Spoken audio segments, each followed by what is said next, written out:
Balloons Over Broadway, the true story of the Puppeteer of Macy's Parade, written and illustrated by Melissa Sweet. Every little movement has a meaning of its own. Tony Sarg. From the time he was a little boy, Tony Sarg loved to figure out how to make things move. He once said he became a marionette man when he was only 6 years old. His father had asked him to feed their chickens at 6:30 in the morning every day. Tony had an idea. What if he could feed the chickens without leaving his bed? He rigged up some pulleys and ran rope from the chicken coop door to his bedroom window. That night, he spread chicken feed outside the chicken coop door. Number 1. Spread feed the night before. 2. Pull rope. 3. Door opens. 4. Chickens come out. The next morning, Tony pulled on the rope and the door to the chicken coop opened. The chickens ate their breakfast, Tony stayed snug in his bed, and his dad, so impressed, never made Tony do another chore. When Tony grew up, he moved to London, where he discovered that no one was making marionettes for kids anymore. So out of wood, cloth, and strings, Tony began to make puppets. He figured out ways to make his marionettes' movements so lifelike that they performed as if they were real actors. Word soon spread about Tony's amazing marionettes. When Tony moved to New York City, the Tony Sarg marionettes began performing on Broadway. In the heart of New York City, in Herald Square, was the biggest store on earth, R.H. Macy's department store. Macy's had heard about Tony's puppets and asked him to design a puppet parade for the store's holiday windows. So Tony made new puppets based on storybook characters, then attached them to gears and pulleys to make them move. In Macy's Wondertown windows, Tony's mechanical marionettes danced across the stage as if by magic. All day long they performed to shoppers jostling for a better look. But Macy's had an even bigger job in store for Tony. Many of the people working at Macy's were immigrants, and as the holidays approached, they missed their own holiday traditions of music and dancing in the streets. Macy's agreed to put on a parade for their employees, and they hired Tony to help. Tony, too, was an immigrant, so he loved the idea of creating a parade based on street carnivals from all over the world. He made costumes and built horse-drawn floats, and Macy's even arranged to bring in bears, elephants, and camels from the Central Park Zoo. The animals joined hundreds of Macy's employees on Thanksgiving Day, 1924. Winding their way from Harlem to Herald Square, it was a dazzling parade.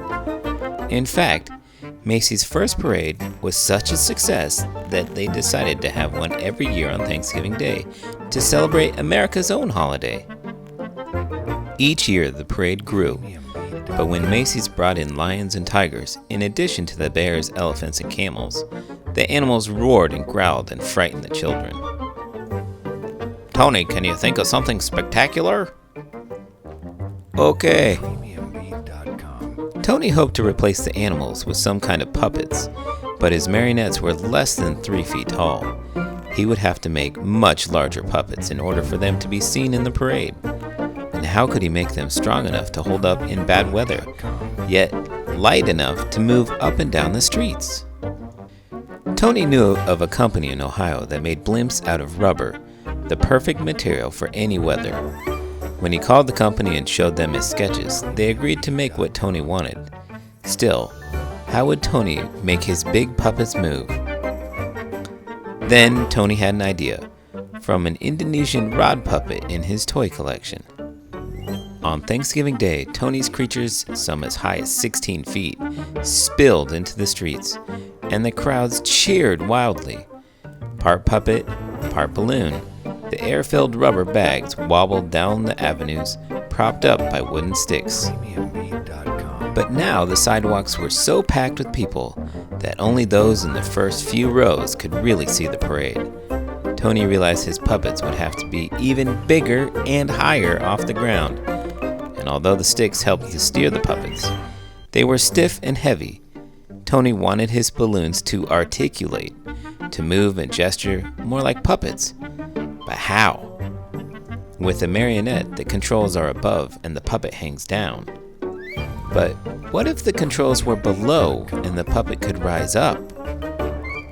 During the next year, Tony set his new idea into motion. This time, he asked the company in Ohio to make balloons out of rubberized silk, as strong as rubber, but lighter than rubber alone. Most important, Tony ordered the balloons to be filled not just with air, but with helium too. Since helium is lighter than air, it would make the balloons rise. Once the puppets were completed, they were deflated and shipped back to Tony in New York. Tony did not know if everything would go as planned. What if the balloons are filled with too much helium? What if one hits a sharp object? Will they fit under the elevated train track? It was still dark on Thanksgiving morning when Tony filled the balloons with helium, tethered them down with sandbags. By 1 p.m., the sidewalks were packed with people ready for the parade. Then one by one, Tony cut the lines to the sandbags. Let's have a parade! And the magnificent upside-down marionettes rose up to the skies. Nodding and waving to the crowds below, they sailed past Central Park. They sailed down Broadway. They shimmied and swayed through the canyons of New York City. High above the crowds, they flounced in the afternoon wind, pulling the rope, handlers this way and that. Yet with every heave-ho, the balloons gestured and articulated like wild puppets, and the crowd screamed for more. After the balloons were eased under the L, they ended in front of Macy's at Tony Wondertown window. It was a parade New Yorkers would never forget. And from that day on, every Thanksgiving morning, crowds have lined the sidewalks of New York City to see what new balloons would rise to the skies from Macy's famous parade. Tony Sarg, the puppeteer who loved to figure out how to make things move, had set the stage, with a little rigging, for a puppet to be anything anyone could imagine it to be. Author's note: I have never done a stroke of work in my life. Tony Sarg. Tony Sarg's helium-filled balloon debuted in Macy's 1928 Thanksgiving Day Parade. Balloons have risen every year since, with the exception of 2 years during World War II, when rubber and helium were needed in the war effort. Tony continued to work on the parade for many years, later collaborating with Walt Disney on the character balloons. Today, more than 40 million people worldwide watch the parade, which is still imbued with the wit and humor of Tony Sarg. Tony's daughter, Mary, once remarked, quite simply, Tony Sarg just never grew up. When he began making puppets, he relied on his childhood love of tinkering and figuring out how things worked. He taught himself how to carve wood, build sets, sew costumes, engineer electronics, and write plays. He had a keen attention to detail and made innovations to performing puppetry, elevating it to an art form that had not been seen before. Many considered Tony Sarg to be the father of American puppetry, but Tony could not have accomplished all he did without his talented apprentices, some of whom went on to their own fame. One of the apprentices, Bill Baird, later created the puppets for the Lonely Gothard marionette show, featured in the movie The Sound of Music. And one of Baird's apprentices was Jim Henson, who invented the Muppets. Even with no formal art lessons, Tony became one of the busiest artists of his day. But whether he was illustrating his children's books, designing toys, creating animations, or managing his marionette troupe as it crisscrossed the country, Tony still made time for children. They were his favorite audience. He responded to every letter he received, one of which was simply addressed, Tony Sarg, NY. Dear Tony Sarg, please send me 1 king, 2 princesses, 3 fairies, and a devil. I'm sure Father will pay for them. Also a dragon.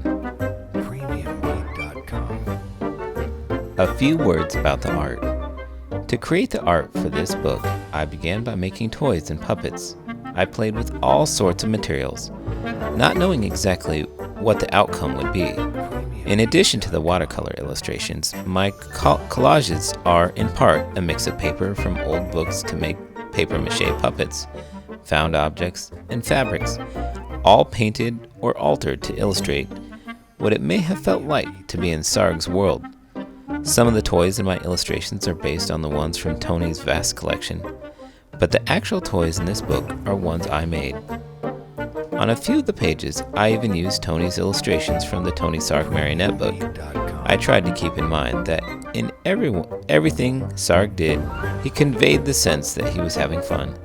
His legacy reminds me that play may be the most important element in making art.